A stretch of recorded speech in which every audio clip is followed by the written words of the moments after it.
All right, guys, we're live with Team Liquid Jeemzz from GLL Day 3, just before the games. We're an hour before the last day, the last 6 games.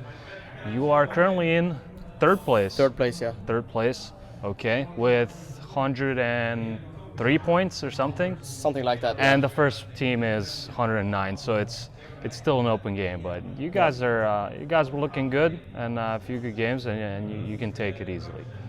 So tell me about Berlin. You've been in Berlin for 6 months now, approximately, right? Yeah, something like that. 5 or 6 months, yeah. Yeah. So how are you liking the pro game life in Berlin? I like it. I really do. Because I guess for the most part, I don't mind being in Berlin and being away from Norway because Where do you live in Norway? in a really small town in Norway, like people wouldn't even know what it is if I say it. But like, because I live there, or my mom lives there, and I live with my mom, I don't mind being away because I literally don't have like any of my friends aren't in the town. So Yeah. like, when I go back, I have nothing to do. I see. So I don't mind living in Berlin at all, and like I like living in Berlin. My day in Berlin is basically like, well, I wake up at different times. Sometimes I have a really good sleep schedule. Sometimes I don't. I guess that's just the life of a gamer. Yeah, it Yeah. tends to be hectic, I guess. Yeah, it's also that I can control whenever I want to practice and play, and when I want to stream, and it's nice to be able to decide when you want to work or. Yeah. So you guys have also like different activities, weekly, daily. Do you hit the gym? Yeah, I do. I've been slacking lately, though. I've really been Yeah. slacking lately. Yeah, with the gym, I haven't been going that much lately. Maybe twice a week when I'm in Berlin. I used to go like 6 times a week at one point. What about your teammates? Do they also hit the gym or? Yeah. Yeah. Yeah, they all hit the gym. Is this your coach forcing you or? No, it's No? not. It's more like we had a meeting with Steve way before the Pro League started, maybe 2 or 3 months. Steve is your Boss man. He's the yes, boss man. He's the boss He's man. the CEO. He's the CEO of Team Liquid. Yeah. Yeah. He's a really nice guy. We haven't met him IRL, but we had a few meetings with him, and I think he just wants the team to stay healthy and stay active. So he told us that like, when you guys go there, try to like not eat too much shit. Yeah. Go to the gym, stay healthy. It will Yeah. really help you guys. You're athletes, you know. Yeah, I think I guess Team Liquid has a little bit of a different philosophy from most of the gaming teams. They try to take care of their players Yeah. in from all perspectives, and Yeah, not just they're helping us in every possible way, Yeah. like paying for food. Like, it's really hot in Berlin. We needed ACs. They paid these really expensive ACs for us. I see. Like, they're helping out in every way possible. Like, Yeah. they're such a great org. Yeah. I myself have been a fan of Team Liquid since like 2008 or something. So I've been following everyone, and even the StarCraft pros. They're always focusing on just lifestyle and mental preparation and just keeping a Yeah. staying fit and all that. I guess Yeah. that's what separates Team Liquid from other orgs. Yeah, it probably is. They're really focused on the mentality of the players. Like, we have mental coaches and stuff like that. And yeah, staying in shape is really important as well Yeah. when you're a gamer. Yeah. Tell me about Team Liquid. How did you get signed into Team Liquid? It was kind of random, I guess. I got picked up by Pentasports at first. I played with them for a little bit. We had 3 Norwegian players and 1 Swedish. It's me, Simsy, Ultra, and the Swedish player was Frost. Played with them for a while, and then all of a sudden, Scoom and EB and Sambty were like Sambty came from Temple Storm, EB came from Kingwin. Scoom was already in Liquid, and he was replacing the players in Liquid and getting 3 new players. So he got like players from all like different kinds of teams, and they Yeah. just came to me like with an offer, and it was really hesitant because it was like, hey, we have an offer for you, Team Liquid. We think you're a good player, you can join us, but it has to be really fast. I had like 48 hours to make up my Really? mind. Yeah. Wow, that's a tough choice, but I guess. Yeah, that was really tough. Yeah. Because at the time, we in Pentasports had replaced Frost, so we were 3 Norwegian players, and we had this great idea of let's get a fourth Norwegian player as well, so we can speak Norwegian when we play. Yeah. And the player we had in mind back then was 8C. I see. He played for Okay. Method back then. We tried to get him, but it didn't go through. So we were like playing as we basically were playing with subs for a long time, and we were just 3 players on Penta. And I guess that was kind of like around the same time as I got the offer from Liquid, so I kind of just I kind of just, because of that, it was like, fuck, this is taking too long. Nothing is happening. Yeah, These yeah, orgs are yeah. not working out. They're Yeah. player transfers. So I was like, boom, I jumped ships to Team Liquid, and I don't regret it. Yeah, it seems like it's working out in Team Liquid. You also had a change after Scoom left, right? Yeah. And then you had to go through like adjusting the whole strategy around a new player. I mean, not technically around him, but just adjusting him to your play style, basically. Yeah, Right? pretty much, yeah, because FaZe had such a different playstyle. We are more mid-heavy, and they were a lot more like edge team. And Jembty was I think he was in-game leading a lot in that team. So when he came with us, we tried to have him in-game lead. But of course, it's very difficult when you're switching playstyles, because the way he thinks and the way we think is very different when you have these kinds of playstyles. Yeah. So we had some ups and downs. It went really good in the beginning when he was calling. It went really good, and it went a little bit bad, and it went good, and a little bit bad. And that's kind of what it is all the time with Pubg. Yeah.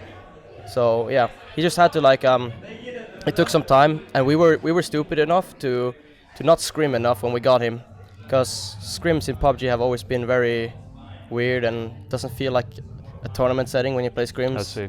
People do like stupid pushes and stuff that you don't expect them to do.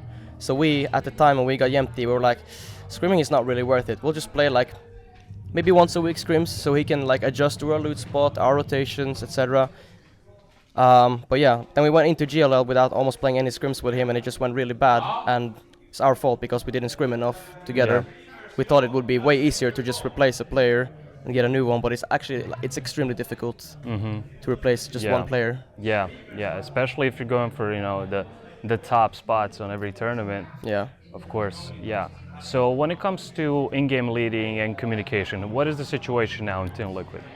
Right now, it's like it's me and Sambty in-game leading.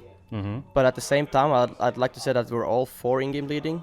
Like, it really depends on the game and who is where on the map. Like, sometimes Jembty will make a really good call, sometimes Ibi will make a really good call, or me and Sambty will make one. It can also be really bad calls, but the important thing is that you do it together, I guess. But yeah, right now it's just me and Sambty calling. Okay, what you're trying to say is that you are confident in your teammates making the calls, even though they're not the main callers officially, let's say. But everyone is good enough to make their own call, and everyone follows it up at any point in the game. Yeah, you just have to trust your teammates. And if it goes wrong, then so be it. Like, everyone can make a bad decision sometimes. Yeah. But the teams that have like one caller that is some kind of a main caller, do you think they're at the disadvantage then? Yes and no, I guess, because sometimes having multiple callers can go wrong. Because you have too many options. Like, it's like, oh, I see this and I see this, let's do this, and the other guys, no, I think we should do this, and then you're like hesitating and you can't pick one, and then you lose time. Yeah. While some teams that have one caller or just 2, most of the time they just do whatever he says, and it's less hesitation and stuff. But I guess having one caller as well can be extremely difficult sometimes if the caller doesn't see like any options. Yeah. So let's talk about your coach, 17. He used to be a pro player. Now he's your coach. Not a lot of teams have coaches, it seems like. Some teams just don't have one, right? Yeah. What do you think is the advantage of having a coach in a PUBG team? It kind of depends what you want to do with it. Some people just use their coach as an analyst, where they just give like information to the team about loot spots and what people are dropping.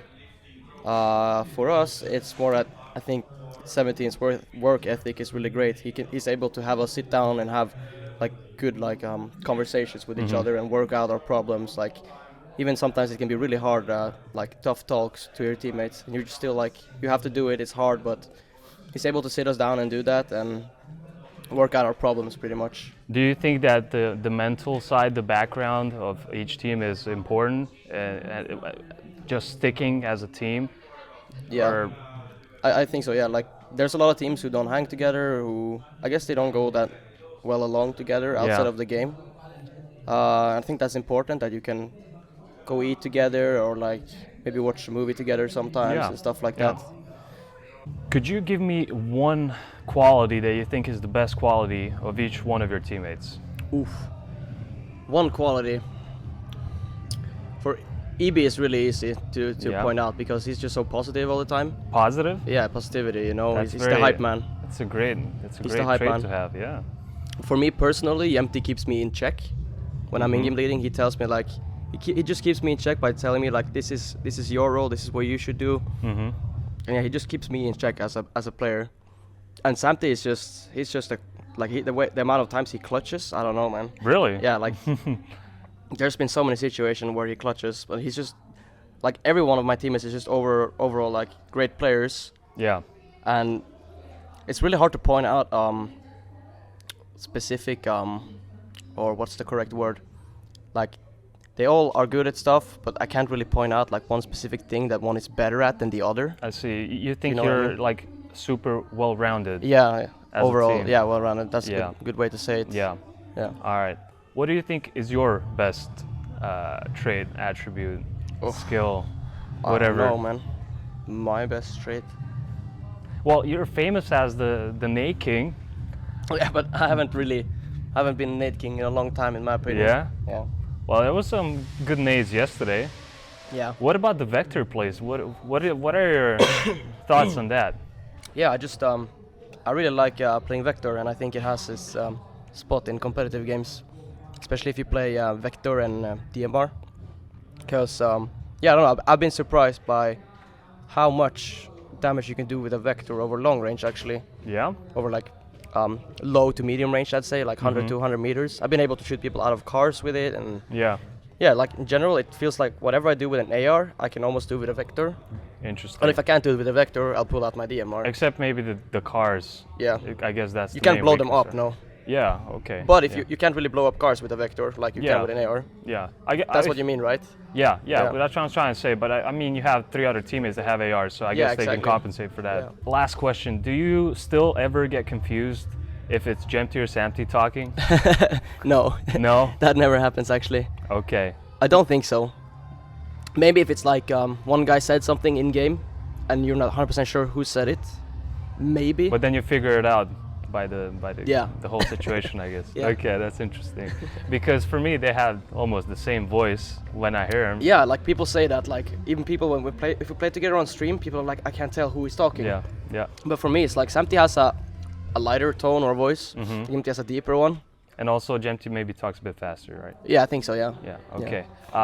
Thank you for watching, guys. You can follow Jeemzz on Twitch.tv/Jeemzz. You can find him on Twitter. I'll leave the links below. And good luck in the tournament. Thank you, man. Thank you. Thanks for watching, guys. Don't miss the live action on my stream at Twitch.tv/sprEEEzy. See you in the next video.